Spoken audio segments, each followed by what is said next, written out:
ਮੇਰੇ ਬਹੁਤ ਹੀ ਅਜ਼ੀਜ਼ ਵਿਦਿਆਰਥੀਓ, ਅੱਜ ਦੇ ਸੈਸ਼ਨ ਵਿੱਚ ਮੈਂ ਆਪ ਸਭ ਲਈ 10ਵੀਂ ਜਮਾਤ ਦੀ ਸਮਾਜਿਕ ਵਿਗਿਆਨ ਦੇ ਭੂਗੋਲ ਭਾਗ ਦੇ ਚੌਥੇ ਪਾਠ ਕੁਦਰਤੀ ਬਨਸਪਤੀ, ਜੀਵ ਜੰਤੂ ਅਤੇ ਮਿੱਟੀਆਂ ਦਾ ਭਾਗ 1 ਲੈ ਕੇ ਹਾਜ਼ਰ ਹੋਇਆ ਹਾਂ।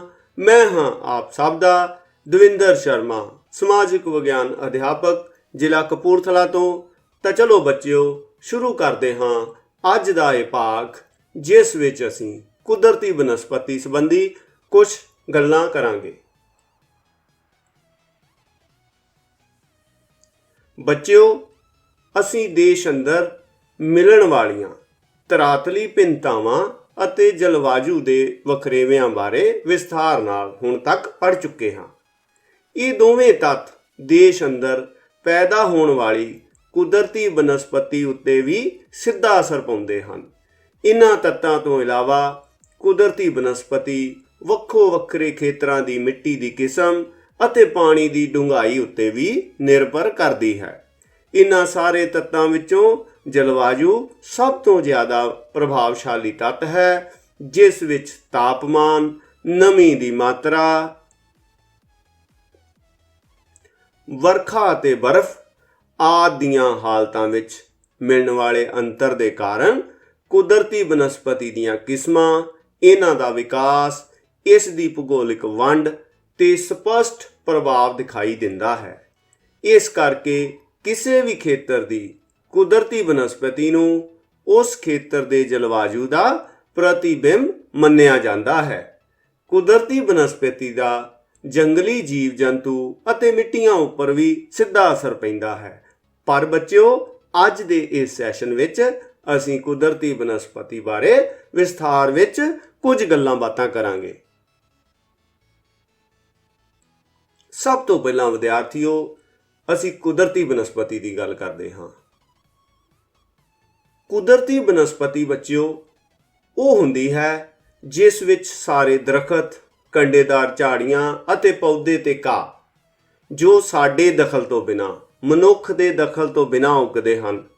ਅਸੀਂ ਉਹਨਾਂ ਨੂੰ ਬੀਜਦੇ ਨਹੀਂ ਹਾਂ, ਉਗਾਉਂਦੇ ਨਹੀਂ ਹਾਂ, ਉਹ ਆਪਣੇ ਆਪ ਉਗਾਉਂਦੇ ਹਨ। ਇਹਨਾਂ ਨੂੰ ਅਸੀਂ ਕੁਦਰਤੀ ਬਨਸਪਤੀ ਆਖਦੇ ਹਾਂ। ਇਸ ਦਾ ਅਧਿਐਨ ਕਰਨ ਤੋਂ ਪਹਿਲਾਂ ਬੱਚਿਓ, ਬਨਸਪਤੀ ਜਾਤੀ, ਬਨਸਪਤੀ ਅਤੇ ਜੰਗਲ, ਇਹ ਜਿਹੜੇ ਸ਼ਬਦ ਹਨ, ਸਾਨੂੰ ਇਹਨਾਂ ਬਾਰੇ ਵੀ ਜਾਣਕਾਰੀ ਹੋਣੀ ਬਹੁਤ ਜ਼ਰੂਰੀ ਹੈ। ਸੋ ਬੱਚਿਓ, ਅਸੀਂ ਸਭ ਤੋਂ ਪਹਿਲਾਂ ਬਨਸਪਤੀ ਜਾਤੀ ਦੀ ਗੱਲ ਕਰਦੇ ਹਾਂ ਕਿ ਬਨਸਪਤੀ ਜਾਤੀ ਵਿੱਚ ਕਿਸੇ ਖਾਸ ਸਮੇਂ ਤੇ ਕਿਸੇ ਖਾਸ ਖੇਤਰ ਵਿੱਚ ਉੱਗਣ ਵਾਲੇ ਪੌਦਿਆਂ ਦੇ ਵੱਖ-ਵੱਖ ਵਰਗ ਆ ਜਾਂਦੇ ਹਨ, ਵੱਖ-ਵੱਖ ਸਪੀਸੀਜ਼ ਆ ਜਾਂਦੀਆਂ ਹਨ। ਸੋ ਇਸ ਨੂੰ ਬਨਸਪਤੀ ਜਾਤੀ ਕਹਿੰਦੇ ਹਨ। ਇਸ ਤੋਂ ਬਾਅਦ ਬੱਚਿਓ, ਕਿਸੇ ਖਾਸ ਵਾਤਾਵਰਣ ਵਿੱਚ ਅਤੇ ਕਿਸੇ ਖਾਸ ਥਾਂ ਉੱਤੇ ਪੈਦਾ ਹੋਣ ਵਾਲੇ ਪੌਦੇ, ਝਾੜੀਆਂ ਅਤੇ ਘਾਹ, ਇਸ ਨੂੰ ਬਨਸਪਤੀ ਕਿਹਾ ਜਾਂਦਾ ਹੈ। ਅਤੇ ਬੱਚਿਓ, ਜਦੋਂ ਕਿਸੇ ਸੰਘਣੇ ਤੇ ਇੱਕ ਦੂਜੇ ਦੇ ਪਾਸ ਉੱਗੇ ਹੋਏ ਪੌਦੇ, ਝਾੜੀਆਂ ਅਤੇ ਘਾਹ ਨਾਲ ਘਿਰੇ ਹੋਏ ਬਹੁਤ ਵੱਡੇ ਖੇਤਰ ਨੂੰ ਅਸੀਂ ਜੰਗਲ ਆਖਦੇ ਹਾਂ। ਸੋ ਹਰੇਕ ਕਿਸਮ ਦੀ ਵਿਕਸਿਤ ਬਨਸਪਤੀ ਨੂੰ ਆਪਣੇ ਵਾਤਾਵਰਣ ਦੇ ਨਾਲ ਇੱਕ ਡੈਲੀਕੇਟ ਬੈਲੈਂਸ, ਇੱਕ ਨਾਜ਼ੁਕ ਜਿਹਾ ਸੰਤੁਲਨ ਰਿਸ਼ਤਾ ਬਣਾ ਕੇ ਇੱਕ ਲੰਮੇ ਜੀਵਨ ਚੱਕਰ ਵਿੱਚੋਂ ਦੀ ਲੰਘਣਾ ਪੈਂਦਾ ਹੈ, ਜੋ ਇਸ ਦੇ ਆਪਸੀ ਮਿਲਵਰਤਨ ਅਤੇ ਮੌਸਮ ਅਨੁਸਾਰ ਢਲਣ ਦੀ ਸਮਰੱਥਾ ਜਿਹੇ ਗੁਣਾਂ ਉੱਪਰ ਨਿਰਭਰ ਕਰਦਾ ਹੈ।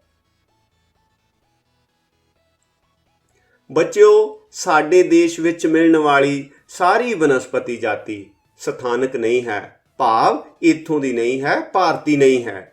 ਸਗੋਂ ਇਸ ਵਿੱਚ 40% ਹਿੱਸਾ ਵਿਦੇਸ਼ਾਂ ਤੋਂ ਆਇਆ ਹੋਇਆ ਹੈ, ਜਿਨ੍ਹਾਂ ਨੂੰ ਅਸੀਂ ਬੋਰੀਅਲ ਅਤੇ ਪੈਲੀਓ ਊਸ਼ਣ ਖੰਡੀ ਜਾਤੀਆਂ ਕਹਿੰਦੇ ਹਾਂ। ਇਹ ਬਨਸਪਤੀ ਜਾਤੀਆਂ ਦੇਸ਼ ਦੇ ਅੰਦਰ ਕਿਵੇਂ ਆਈਆਂ ਬੱਚਿਓ? ਚੀਨੀ, ਤਿੱਬਤੀਅਨ, ਉੱਤਰੀ ਅਫਰੀਕਨ ਅਤੇ ਇੰਡੋ ਮਲੇਸ਼ੀਅਨ ਖੇਤਰਾਂ ਤੋਂ ਲੋਕਾਂ ਦੇ ਭਾਰਤ ਵਿੱਚ ਆਉਣ ਜਾਣ ਕਾਰਨ ਇਹ ਕ੍ਰਮਵਾਰ ਹਿਮਾਲਿਆ ਦੀਆਂ ਦੱਖਣੀ ਢਲਾਨਾਂ, ਉੱਤਰ ਪੱਛਮੀ ਦੇ ਵਿਸ਼ਾਲ ਮੈਦਾਨ, ਉੱਤਰ ਪੂਰਬੀ ਰਾਜ ਅਤੇ ਦੱਖਣ ਵੱਲ ਨੀਲਗਿਰੀ ਦੀਆਂ ਪਹਾੜੀਆਂ ਦੇ ਸਮੂਹ ਉੱਤੇ ਜ਼ਿਆਦਾ ਮਾਤਰਾ ਵਿੱਚ ਇਹ ਮਿਲਦੀਆਂ ਹਨ। ਦੇਸ਼ ਵਿੱਚ ਇਹਨਾਂ ਵਿਦੇਸ਼ੀ ਜਾਤੀਆਂ ਦੇ ਬਹੁਤ ਸਾਰੇ ਪੌਦੇ ਬਾਗਾਂ ਦੀ ਸਜਾਵਟ ਲਈ ਲਿਆਂਦੇ ਗਏ ਸਨ, ਪਰ ਇੱਥੋਂ ਦੇ ਗਰਮ ਅਤੇ ਸਿੱਲੇ ਮੌਸਮ ਦੇ ਕਾਰਨ ਇਹਨਾਂ ਪੌਦਿਆਂ ਦੀ ਸੰਖਿਆ ਦੇਸ਼ ਦੇ ਦਰਿਆਵਾਂ, ਤਲਾਬਾਂ, ਨਹਿਰਾਂ ਅਤੇ ਨਾਲਿਆਂ ਵਿੱਚ ਇੰਨੀ ਜ਼ਿਆਦਾ ਵੱਧ ਗਈ ਕਿ ਬੱਚਿਓ ਹੁਣ ਇਹਨਾਂ ਨੂੰ ਰੋਕਣਾ ਬਹੁਤ ਹੀ ਕਠਿਨ ਹੋ ਗਿਆ ਹੈ। ਇਹ ਵਿਦੇਸ਼ੀ ਪੌਦੇ ਜਿਹੜੇ ਸਾਡੇ ਇੱਥੋਂ ਦੀ ਲਾਭਕਾਰੀ ਬਨਸਪਤੀ ਹੈ, ਭਾਰਤ ਦੀ ਸਥਾਨਕ ਜੋ ਲਾਭਕਾਰੀ ਬਨਸਪਤੀ ਹੈ, ਉਸ ਦੇ ਰਸਤੇ ਵਿੱਚ ਸਿਰਫ ਰੁਕਾਵਟ ਹੀ ਨਹੀਂ ਪੈਦਾ ਕਰ ਰਹੀ, ਸਗੋਂ ਬੱਚਿਓ ਜਿਹੜੀ ਸਾਡੀ ਉਪਜਾਊ ਭੂਮੀ ਹੈ ਉਸ ਨੂੰ ਵੀ ਇਹ ਘੱਟ ਕਰ ਰਹੀ ਹੈ। ਤੇ ਸਭ ਤੋਂ ਵੱਡੀ ਗੱਲ ਬੱਚਿਓ, ਇਹ ਭਾਰਤ ਵਿੱਚ ਕਈ ਕਿਸਮ ਦੀਆਂ ਬਿਮਾਰੀਆਂ ਨੂੰ ਵੀ ਫੈਲਾ ਰਹੀ ਹੈ। ਸੋ ਇਹ ਜਿਹੜੀ ਵਿਦੇਸ਼ੀ ਜੋ ਬਨਸਪਤੀ ਜਾਤੀ ਹੈ, ਇਹ ਭਾਰਤ ਲਈ ਖਤਰਨਾਕ ਸਿੱਧ ਹੋ ਰਹੀ ਹੈ। ਇਹਨਾਂ ਦੇ ਹਾਨੀਕਾਰਕ ਪ੍ਰਭਾਵਾਂ ਦੇ ਕਾਰਨ ਹੀ ਜਲ ਹਾਇਆਸਿੰਥ ਪੌਦੇ ਦੇ ਜਲ ਸਰੋਤਾਂ ਵਿੱਚ ਫੈਲ ਜਾਣ ਕਰਕੇ ਇਸ ਨੂੰ ਬੰਗਾਲ ਦੀ ਦਹਿਸ਼ਤ ਦੇ ਤੌਰ ਤੇ ਜਾਣਿਆ ਜਾਂਦਾ ਹੈ। ਸੋ ਬੱਚਿਓ, ਇਹ ਇੱਕ ਇੱਦਾਂ ਦਾ ਪੌਦਾ ਹੈ ਜੋ ਸਾਡੇ ਪਾਣੀ ਦੇ, ਤੁਸੀਂ ਆਪਣੇ ਪਿੰਡਾਂ ਵਿੱਚ ਵੀ ਛੱਪੜਾਂ ਵਿੱਚ ਦੇਖਿਆ ਹੋਵੇਗਾ, ਇੱਕ ਗੁਲਾਬੀ ਜਿਹੇ ਫੁੱਲ ਵਾਲਾ ਇੱਕ ਪੌਦਾ ਹੁੰਦਾ ਹੈ, ਇਸ ਨੂੰ ਜਲ ਹਾਇਆਸਿੰਥ ਕਹਿੰਦੇ ਹਨ। ਇਸ ਨੂੰ ਬੱਚਿਓ ਜਿੰਨਾ ਮਰਜ਼ੀ ਕੱਢ ਲਓ, ਜਿੰਨਾ ਮਰਜ਼ੀ ਸਾੜ ਲਓ, ਇਹ ਪੌਦਾ ਫਿਰ ਪਾਣੀ ਵਿੱਚ ਹੋ ਜਾਂਦਾ ਹੈ। ਇਸੇ ਤਰ੍ਹਾਂ ਲੈਂਟਾਨਾ ਨਾਮੀ ਪੌਦੇ ਨੇ ਦੇਸ਼ ਦੀਆਂ ਹਰੀਆਂ ਭਰੀਆਂ ਚਰਗਾਹਾਂ ਅਤੇ ਕੁਦਰਤੀ ਜੰਗਲਾਂ ਵਿੱਚ ਤੇਜ਼ੀ ਨਾਲ ਫੈਲ ਕੇ ਆਪਣਾ ਪ੍ਰਭਾਵ ਜਮਾ ਲਿਆ ਹੈ। ਅਤੇ ਬੱਚਿਓ, ਪਾਰਥੇਨੀਅਮ ਘਾਹ, ਜਿਸ ਨੂੰ ਪਿੰਡਾਂ ਵਿੱਚ ਕਾਂਗਰਸੀ ਘਾਹ ਵੀ ਕਹਿੰਦੇ ਹਨ, ਇਸ ਨੂੰ ਗਾਜਰ ਬੂਟੀ ਵੀ ਕਹਿੰਦੇ ਹਨ, ਬੱਚਿਓ ਇਸ ਨੇ ਵੀ ਤੇਜ਼ੀ ਨਾਲ ਦੇਸ਼ ਅੰਦਰ ਫੈਲਦੇ ਹੋਏ ਲੋਕਾਂ ਦੀ ਸਿਹਤ ਦੇ ਵਿੱਚ ਅਲਰਜੀ, ਸਾਹ, ਚਮੜੀ ਦੇ ਰੋਗਾਂ ਵਿੱਚ ਭਾਰੀ ਵਾਧਾ ਕੀਤਾ ਹੈ। ਸੋ ਇਹ ਪੌਦੇ ਸਾਡੇ ਲਈ ਬਹੁਤ ਜ਼ਿਆਦਾ ਖਤਰਨਾਕ ਹਨ। ਬੱਚਿਓ, ਐਮਰਜੈਂਸੀ ਦੇ ਵਿੱਚ ਅਸੀਂ ਬਾਹਰਲੇ ਦੇਸ਼ਾਂ ਤੋਂ ਕਣਕ ਮੰਗਵਾਈ ਸੀ ਅਤੇ ਬੱਚਿਓ ਉਸ ਸਮੇਂ ਕਣਕ ਦੇ ਨਾਲ ਹੋਰ ਬਹੁਤ ਸਾਰੇ ਅਣਇੱਛਤ ਬੀਜ ਵੀ ਭਾਰਤ ਵਿੱਚ ਆ ਗਏ ਅਤੇ ਤੇਜ਼ੀ ਨਾਲ ਫੈਲ ਗਏ, ਅਤੇ ਜਿਨ੍ਹਾਂ ਨੂੰ ਖਤਮ ਕਰਨ ਲਈ ਹੁਣ ਸਾਨੂੰ ਬਹੁਤ ਸਾਰੀਆਂ ਪੈਸਟੀਸਾਈਡਸ, ਜਿਨ੍ਹਾਂ ਨੂੰ ਅਸੀਂ ਵਿਸ਼ੈਲੀਆਂ ਦਵਾਈਆਂ ਵੀ ਆਖਦੇ ਹਾਂ, ਉਹਨਾਂ ਤੇ ਪੈਸਾ ਖਰਚ ਕਰਨਾ ਪੈ ਰਿਹਾ ਹੈ, ਜਿਸ ਦੇ ਕਾਰਨ ਸਾਡਾ ਪੈਸਾ ਤਾਂ ਬਰਬਾਦ ਹੋ ਹੀ ਰਿਹਾ ਹੈ ਬੱਚਿਓ, ਸਾਡੀ ਭੂਮੀ ਵੀ ਬਰਬਾਦ ਹੋ ਰਹੀ ਹੈ। ਇਸ ਕਰਕੇ ਅਸੀਂ ਕਹਿ ਸਕਦੇ ਹਾਂ ਕਿ ਸਾਡੇ ਦੇਸ਼ ਵਿੱਚ ਮਿਲਣ ਵਾਲੀ ਕੁਦਰਤੀ ਬਨਸਪਤੀ ਅਸਲ ਵਿੱਚ ਕੁਦਰਤੀ ਨਹੀਂ ਰਹੀ, ਸਗੋਂ ਤੇਜ਼ੀ ਨਾਲ ਵਧਦੀ ਵਸੋਂ, ਫਿਰਤੂ ਖਾਨਾ ਬਦੋਸ਼ ਖੇਤੀ ਅਤੇ ਸਥਾਨਕ ਖੇਤੀਬਾੜੀ ਦੇ ਵਿਕਾਸ ਦਾ ਜੋ ਸਾਡਾ ਢੰਗ ਹੈ, ਚਰਾਂਦਾਂ ਦੀ ਬਹੁਤ ਜ਼ਿਆਦਾ ਚਰਾਈ ਹੈ, ਲੱਕੜ ਅਤੇ ਬਾਲਣ ਲਈ ਦਰਖਤਾਂ ਦੀ ਜੋ ਅੰਨ੍ਹੇਵਾਹ ਅਸੀਂ ਕਟਾਈ ਕਰ ਰਹੇ ਹਾਂ, ਇਸ ਕਰਕੇ ਬੱਚਿਓ ਸਾਡੀ ਜਿਹੜੀ ਸਥਾਨਕ ਕੁਦਰਤੀ ਬਨਸਪਤੀ ਹੈ ਉਸ ਦਾ ਬਹੁਤ ਵੱਡਾ ਹਿੱਸਾ ਜਾਂ ਤਾਂ ਨਸ਼ਟ ਹੋ ਰਿਹਾ ਹੈ ਤੇ ਜਾਂ ਬੱਚਿਓ ਇਸ ਨੂੰ ਬਦਲ ਦਿੱਤਾ ਗਿਆ ਹੈ। ਤੇ ਜਦੋਂ ਅਸੀਂ ਸਥਾਨਕ ਜਲਵਾਯੂ ਅਤੇ ਮਿੱਟੀ ਦੇ ਅਨੁਸਾਰ ਪੈਦਾ ਹੋਣ ਵਾਲੀ ਕੁਦਰਤੀ ਬਨਸਪਤੀ ਦੀ ਗੱਲ ਕਰਦੇ ਹਾਂ ਤਾਂ ਉਹ ਬਨਸਪਤੀ ਸਾਡੇ ਦੇਸ਼ ਅੰਦਰ ਹੁਣ ਸਿਰਫ ਉੱਤਰੀ ਹਿਮਾਲਿਆ ਦੇ ਖੇਤਰਾਂ, ਪੱਛਮੀ ਥਾਰ ਮਾਰੂਥਲ ਅਤੇ ਬਸਤਰ ਕੋਰਾਪੁੱਟ ਦੇ ਦੂਰ ਦਰਾਡੀਆਂ ਪਹਾੜੀ ਸਥਾਨਾਂ ਤੇ ਹੀ ਰਹਿ ਗਈ ਹੈ। ਇਹ ਸਿਰਫ ਹੁਣ ਇਹਨਾਂ ਥਾਵਾਂ ਤੇ ਹੀ ਮਿਲਦੀ ਹੈ। ਹੁਣ ਬੱਚਿਓ, ਅਸੀਂ ਕੁਦਰਤੀ ਬਨਸਪਤੀ ਦੇ ਵਿਸਥਾਰ ਸੰਬੰਧੀ ਜਾਣਦੇ ਹਾਂ।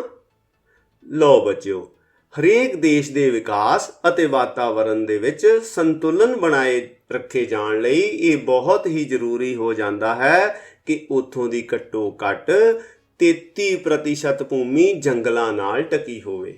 ਬੱਚਿਓ, ਇਸ ਦਾ ਅਰਥ ਇਹ ਹੈ ਕਿ ਹਰੇਕ ਦੇਸ਼ ਨੇ ਆਪਣਾ ਵਿਕਾਸ ਵੀ ਕਰਨਾ ਹੁੰਦਾ ਹੈ, ਪਰ ਵਿਕਾਸ ਕਰਨ ਦਾ ਮਤਲਬ, ਡਿਵੈਲਪਮੈਂਟ ਦਾ ਮਤਲਬ ਇਹ ਨਹੀਂ ਹੁੰਦਾ ਕਿ ਅਸੀਂ ਆਪਣੇ ਵਾਤਾਵਰਣ ਨੂੰ ਹੀ ਖਤਮ ਕਰ ਦਈਏ, ਅਸੀਂ ਆਪਣੇ ਪੇੜ ਪੌਦਿਆਂ ਨੂੰ ਹੀ ਖਤਮ ਕਰ ਦਈਏ, ਅਸੀਂ ਆਪਣੀਆਂ ਫਸਲਾਂ ਨੂੰ ਹੀ ਖਤਮ ਕਰ ਦਈਏ। ਸੋ ਦੋਨਾਂ ਦੇ ਵਿੱਚ ਇੱਕ ਬੈਲੈਂਸ ਹੋਣਾ ਚਾਹੀਦਾ ਹੈ, ਇੱਕ ਰਿਸ਼ਤਾ ਹੋਣਾ ਚਾਹੀਦਾ ਹੈ ਕਿ ਵਿਕਾਸ ਵੀ ਹੋਵੇ ਅਤੇ ਵਾਤਾਵਰਣ ਵੀ ਬਚਿਆ ਰਹੇ। ਔਰ ਉਸ ਲਈ ਬੱਚਿਓ ਘੱਟੋ ਘੱਟ 33% ਜੋ ਭੂਮੀ ਹੈ ਉਸ ਉੱਪਰ ਜੰਗਲ ਰਹਿਣੇ ਚਾਹੀਦੇ ਹਨ।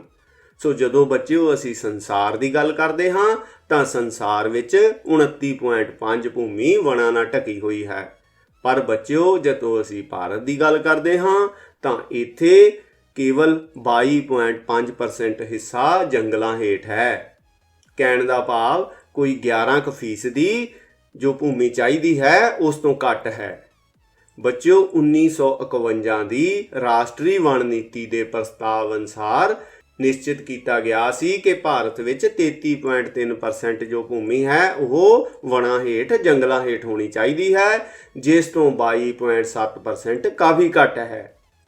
ਵਰਤਮਾਨ ਵਣਾਂ ਹੇਠ ਭੂਮੀ ਦੇਸ਼ ਦੇ ਕੁੱਲ ਖੇਤਰ ਦੇ 5ਵੇਂ ਹਿੱਸੇ ਤੋਂ ਕੁਝ ਜ਼ਿਆਦਾ ਹੈ। ਸੋ ਅਸੀਂ ਕਹਿ ਸਕਦੇ ਹਾਂ ਕਿ ਅੱਜ ਦੀ ਜੇ ਡੇਟ ਵਿੱਚ ਅਸੀਂ ਦੇਖੀਏ ਤਾਂ ਇਹ ਜੋ ਸਾਡੇ ਦੇਸ਼ ਦਾ ਕੁੱਲ ਖੇਤਰਫਲ ਹੈ ਉਸ ਦੇ ਲਗਭਗ 5ਵੇਂ ਹਿੱਸੇ ਦੇ ਬਰਾਬਰ ਹੈ, ਉਸ ਤੋਂ ਥੋੜਾ ਜਿਹਾ ਵੱਧ ਹੈ। ਹੁਣ ਬੱਚਿਓ ਪੂਰੇ ਸੰਸਾਰ ਦੀ ਤੁਲਨਾ ਵਿੱਚ ਜਦੋਂ ਅਸੀਂ ਭਾਰਤ ਦਾ ਪ੍ਰਤੀ ਵਿਅਕਤੀ ਜੰਗਲਾਂ ਦਾ ਖੇਤਰ ਦੇਖਦੇ ਹਾਂ ਤਾਂ ਇਹ 0.14 ਹੈਕਟੇਅਰ ਹੈ। ਤੇ ਜਦੋਂ ਬੱਚਿਓ ਅਸੀਂ ਕੈਨੇਡਾ ਦੀ ਗੱਲ ਕਰਦੇ ਹਾਂ ਤਾਂ ਉੱਥੇ ਇਹ ਫਿਗਰ 22.7 ਹੈ। ਤੇ ਪੁਰਾਣੇ ਸੋਵੀਅਤ ਰੂਸ ਦੀ ਗੱਲ ਕਰਦੇ ਹਾਂ ਉੱਥੇ ਇਹ ਫਿਗਰ 3.75 ਹੈ। ਆਸਟ੍ਰੇਲੀਆ ਵਿੱਚ 2.85 ਹੈਕਟੇਅਰ, ਬਰਮਾ ਵਿੱਚ ਵੀ 1.64 ਹੈਕਟੇਅਰ ਅਤੇ ਅਮਰੀਕਾ ਵਿੱਚ 1.44 ਹੈਕਟੇਅਰ ਹੈ। ਸੋ ਬੱਚਿਓ ਜਦੋਂ ਅਸੀਂ ਇਹਨਾਂ ਦੇਸ਼ਾਂ ਵੱਲ ਦੇਖਦੇ ਹਾਂ ਤਾਂ ਸਾਡੀ ਸੰਖਿਆ ਬਹੁਤ ਜ਼ਿਆਦਾ ਘੱਟ ਹੈ। ਸਾਡੇ ਦੇਸ਼ ਵਿੱਚ ਜੰਗਲਾਂ ਹੇਠ ਭੂਮੀ ਸਿਰਫ ਘੱਟ ਨਹੀਂ ਹੋ ਰਹੀ, ਸਗੋਂ ਇਹਨਾਂ ਜੰਗਲਾਂ ਤੋਂ ਜਿਹੜਾ ਸਾਲਾਨਾ ਉਤਪਾਦਨ ਸਾਨੂੰ ਮਿਲ ਰਿਹਾ ਹੈ ਉਹ ਦੂਸਰੇ ਦੇਸ਼ਾਂ ਦੇ ਮੁਕਾਬਲੇ ਵੀ ਬਹੁਤ ਜ਼ਿਆਦਾ ਘੱਟ ਹੈ ਅਤੇ ਲਗਾਤਾਰ ਘੱਟ ਮਿਲ ਰਿਹਾ ਹੈ। ਸੋ ਬੱਚਿਓ ਇਸ ਘੱਟ ਮਿਲਣ ਵਾਲੇ ਜੰਗਲੀ ਖੇਤਰਾਂ ਦੀ ਖੇਤਰੀ ਵੰਡ ਵੀ ਦੇਸ਼ ਵਿੱਚ ਅਸਮਾਨ ਹੈ, ਕਿਤੇ ਜ਼ਿਆਦਾ ਹੈ ਜੰਗਲ, ਕਿਤੇ ਜੰਗਲ ਬਹੁਤ ਘੱਟ ਹਨ। ਚਲੋ ਅਸੀਂ ਅੱਗੇ ਦੇਖਦੇ ਹਾਂ। ਪ੍ਰਾਇਦੀਪੀ ਪਠਾਰ ਅਤੇ ਇਸ ਦੀਆਂ ਪਹਾੜੀਆਂ ਉੱਪਰ ਦੇਸ਼ ਦਾ ਕੁੱਲ 57% ਹਿੱਸਾ ਜੰਗਲਾਂ ਹੇਠ ਹੈ। ਸੋ ਬੱਚਿਓ ਪ੍ਰਾਇਦੀਪੀ ਪਠਾਰ ਜੋ ਹੈ ਜਾਂ ਉਸ ਦੀਆਂ ਪਹਾੜੀਆਂ ਹਨ ਉਸ ਤੇ ਅੱਧੇ ਨਾਲੋਂ ਜ਼ਿਆਦਾ ਜੰਗਲ ਜੋ ਭਾਰਤ ਦੇ ਸਿਰਫ ਇੱਥੇ ਹੀ ਹਨ। ਇਸ ਤੋਂ ਬਾਅਦ ਬੱਚਿਓ 18% ਹਿੱਸਾ ਹਿਮਾਲਿਆ ਦੇ ਖੇਤਰ ਵਿੱਚ, 10% ਹਿੱਸਾ ਪੱਛਮੀ ਘਾਟ ਤੇ ਤੱਟਵਰਤੀ ਖੇਤਰ ਵਿੱਚ ਅਤੇ 10% ਪੂਰਬੀ ਘਾਟ ਅਤੇ ਤੱਟਵਰਤੀ ਖੇਤਰ ਵਿੱਚ ਮਿਲਦਾ ਹੈ। ਸੋ ਬੱਚਿਓ ਦੇਸ਼ ਦੇ ਕੁੱਲ ਵਣ ਦਾ ਸਭ ਤੋਂ ਘੱਟ ਹਿੱਸਾ ਉਹ ਕਿੱਥੇ ਮਿਲਦਾ ਹੈ? ਉਹ ਬੱਚਿਓ ਜਿੱਥੇ ਅਸੀਂ ਰਹਿੰਦੇ ਹਾਂ। ਕਹਿਣ ਦਾ ਭਾਵ ਪੰਜਾਬ, ਹਰਿਆਣਾ, ਉੱਤਰ ਪ੍ਰਦੇਸ਼, ਬਿਹਾਰ, ਇਹ ਜੋ ਵਿਸ਼ਾਲ ਉੱਤਰੀ ਮੈਦਾਨ ਹਨ ਇੱਥੇ ਸਿਰਫ 5% ਜੰਗਲ ਮਿਲਦੇ ਹਨ। ਸੋ ਬੱਚਿਓ ਇਹ ਆਪਣੇ ਲਈ ਖਤਰੇ ਦੀ ਘੰਟੀ ਹੈ। ਲਓ ਬੱਚਿਓ ਹੁਣ ਅਸੀਂ ਭਾਰਤ ਦੇ ਨਕਸ਼ੇ ਤੇ ਦੇਖਦੇ ਹਾਂ ਕਿ ਭਾਰਤ ਵਿੱਚ ਕਿਹੜਾ ਰਾਜ ਹੈ ਜਿਸ ਦੇ ਵਿੱਚ ਸਭ ਤੋਂ ਵੱਧ ਜੰਗਲ ਪਾਏ ਜਾਂਦੇ ਹਨ ਅਤੇ ਪੰਜਾਬ ਦੀ ਸਥਿਤੀ ਇੱਥੇ ਕੀ ਹੈ। ਚਲੋ ਬੱਚਿਓ ਸਭ ਤੋਂ ਪਹਿਲਾਂ ਦੇਖੋ ਜੰਗਲਾਂ ਹੇਠ ਜੋ ਖੇਤਰ ਹੈ ਇਸ ਵਿੱਚ ਸਭ ਤੋਂ ਵੱਧ ਜੰਗਲਾਂ ਹੇਠ ਖੇਤਰ ਵਾਲਾ ਸੂਬਾ ਹੈ ਤ੍ਰਿਪੁਰਾ ਬੱਚਿਓ, ਇਸ ਨੀਲੇ ਰੰਗ ਵਾਲਾ। ਸੋ ਬੱਚਿਓ ਇੱਥੇ ਕਿੰਨੇ ਜੰਗਲ ਹਨ, ਕਿੰਨੇ ਪ੍ਰਤੀਸ਼ਤ ਜੰਗਲ ਹਨ? ਇੱਥੇ 59.6% ਭੂਮੀ ਉੱਪਰ ਜੰਗਲ ਹਨ। ਔਰ ਬੱਚਿਓ ਭਾਰਤ ਵਿੱਚ ਸਭ ਤੋਂ ਵੱਧ ਜੰਗਲ ਤ੍ਰਿਪੁਰਾ ਵਿੱਚ ਪਾਏ ਜਾਂਦੇ ਹਨ। ਅਤੇ ਬੱਚਿਓ ਦੂਸਰੇ ਨੰਬਰ ਦੀ ਗੱਲ ਕਰਦੇ ਹਾਂ। ਲਓ ਬੱਚਿਓ ਇਹ ਹੈ ਹਿਮਾਚਲ ਪ੍ਰਦੇਸ਼।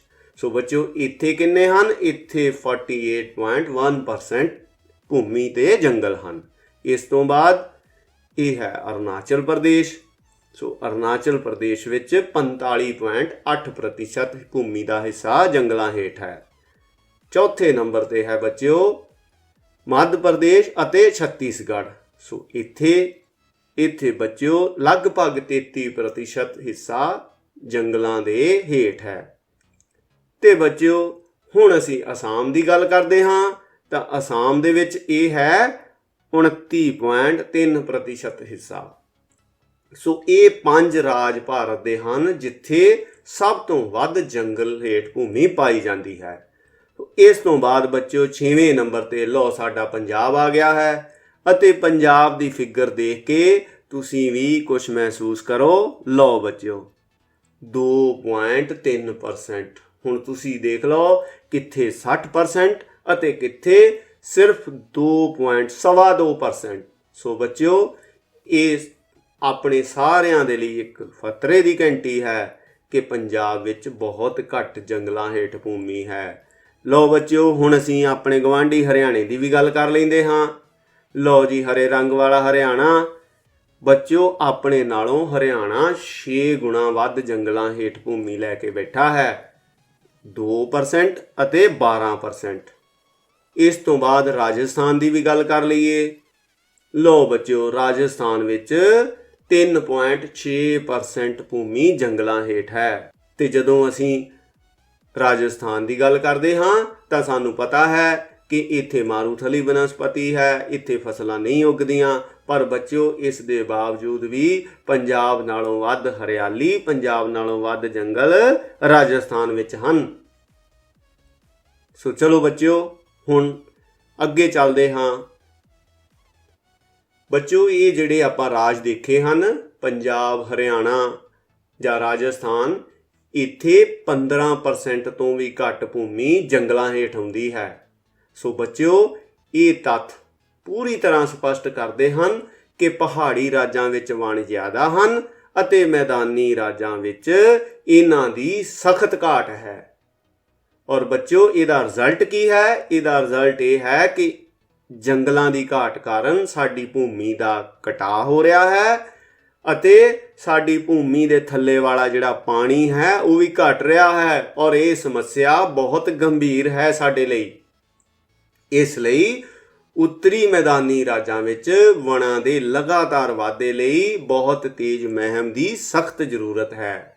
ਸੋ ਬੱਚਿਓ ਤੁਸੀਂ ਅੱਜ ਇਹ ਕਸਮ ਖਾਣੀ ਹੈ, ਇਹ ਸਹੁੰ ਚੁੱਕਣੀ ਹੈ ਕਿ ਅਸੀਂ ਵੱਧ ਤੋਂ ਵੱਧ ਪੌਦੇ ਲਗਾਉਣੇ ਹਨ ਤਾਂ ਕਿ ਅਸੀਂ ਅੱਜ ਨੂੰ ਤਾਂ ਸੇਫ ਕਰਨਾ ਹੀ ਹੈ, ਅੱਜ ਨੂੰ ਤਾਂ ਸੁਰੱਖਿਅਤ ਕਰਨਾ ਵੀ ਹੈ, ਅਸੀਂ ਆਪਣੇ ਆਉਣ ਵਾਲੇ ਸਮੇਂ ਨੂੰ ਵੀ ਸੁਰੱਖਿਅਤ ਕਰਨਾ ਹੈ।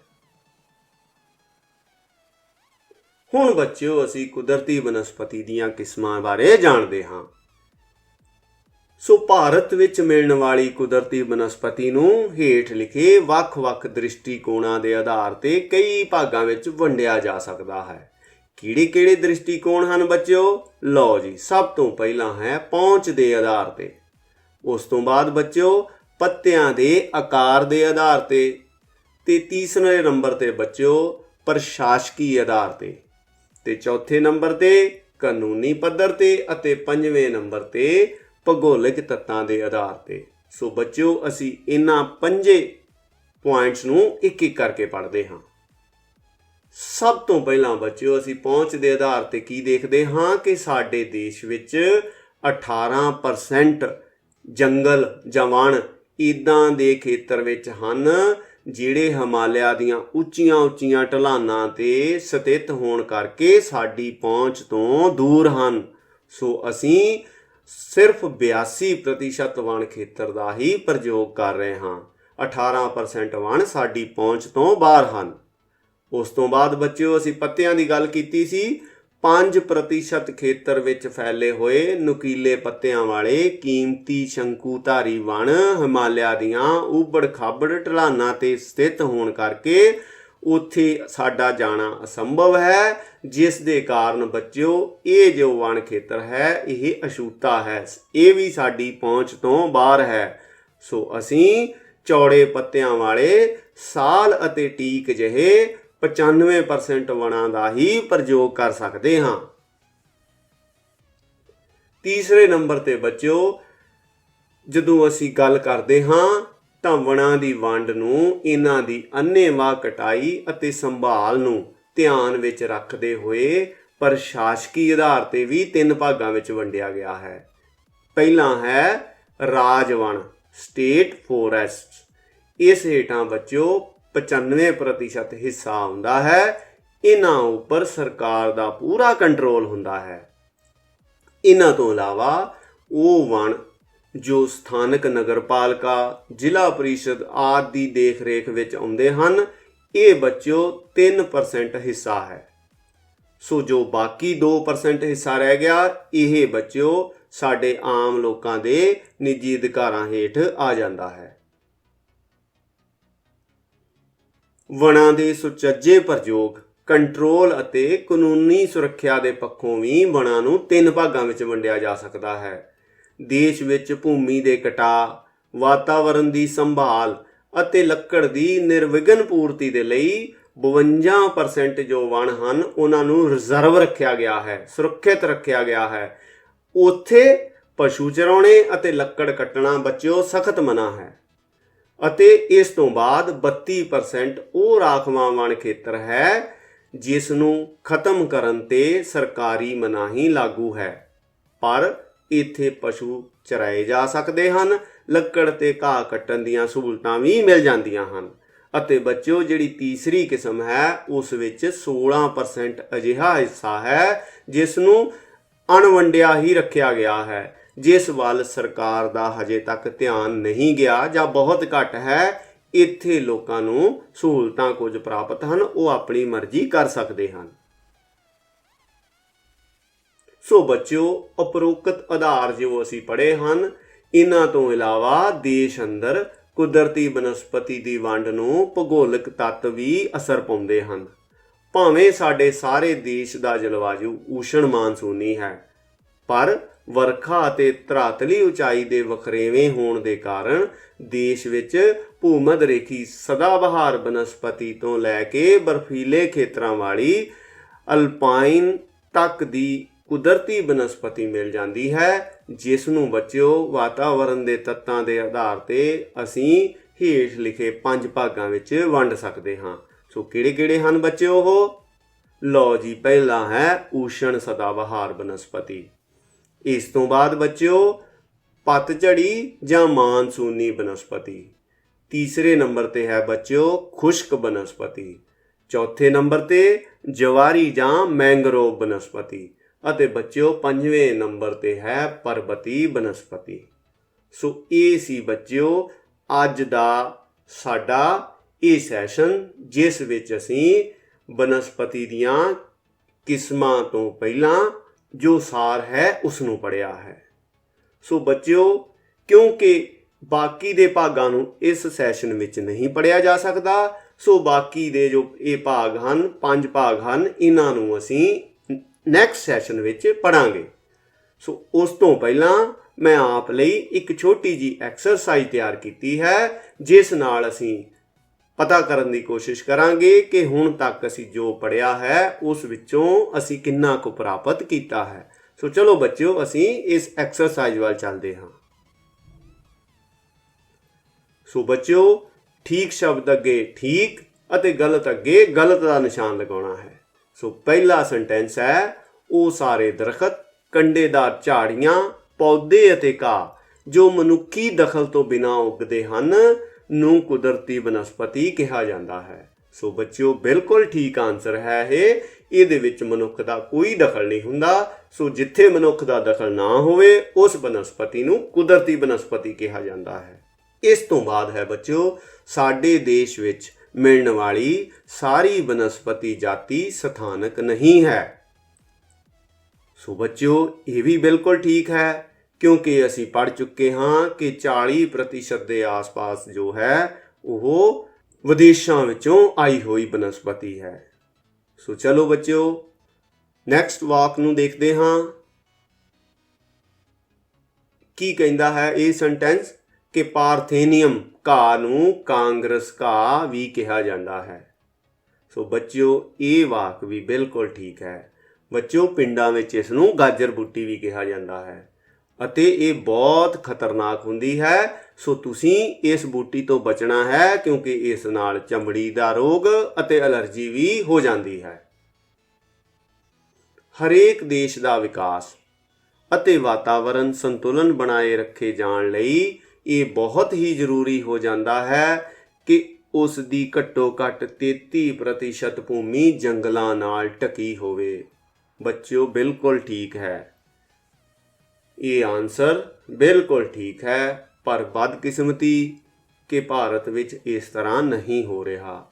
ਅਸੀਂ ਵਿਕਾਸ ਦੀ ਖਾਤਰ ਅੰਧਾਧੁੰਦ ਜੰਗਲਾਂ ਨੂੰ ਕੱਟ ਰਹੇ ਹਾਂ। ਲਓ ਬੱਚਿਓ, ਨੈਕਸਟ ਸੈਂਟੈਂਸ ਹੈ ਕਿ ਭਾਰਤ ਦੇ ਕੁੱਲ ਖੇਤਰਫਲ ਦਾ ਕੇਵਲ 52.7% ਹਿੱਸਾ ਜੰਗਲਾਂ ਹੇਠ ਆਉਂਦਾ ਹੈ। ਕਾਸ਼ ਬੱਚਿਓ ਇਹ ਸੈਂਟੈਂਸ ਠੀਕ ਹੁੰਦਾ, ਪਰ ਇਹ ਸੈਂਟੈਂਸ ਗਲਤ ਹੈ। ਭਾਰਤ ਵਿੱਚ ਇਸ ਤਰ੍ਹਾਂ ਨਹੀਂ ਹੋ ਰਿਹਾ। ਭਾਰਤ ਵਿੱਚ ਸਿਰਫ 22.7% ਹਿੱਸਾ ਜੰਗਲਾਂ ਹੇਠ ਆਉਂਦਾ ਹੈ। ਸੋ ਨੈਕਸਟ ਸੈਂਟੈਂਸ ਦੇਖਦੇ ਹਾਂ ਬੱਚਿਓ। ਇਹ ਰਿਹਾ, ਪ੍ਰਾਇਦੀਪੀ ਪਠਾਰ ਅਤੇ ਇਸ ਦੀਆਂ ਪਹਾੜੀਆਂ ਉੱਪਰ ਦੇਸ਼ ਦਾ ਕੁੱਲ 22.7% ਹਿੱਸਾ ਜੰਗਲਾਂ ਹੇਠ ਹੈ।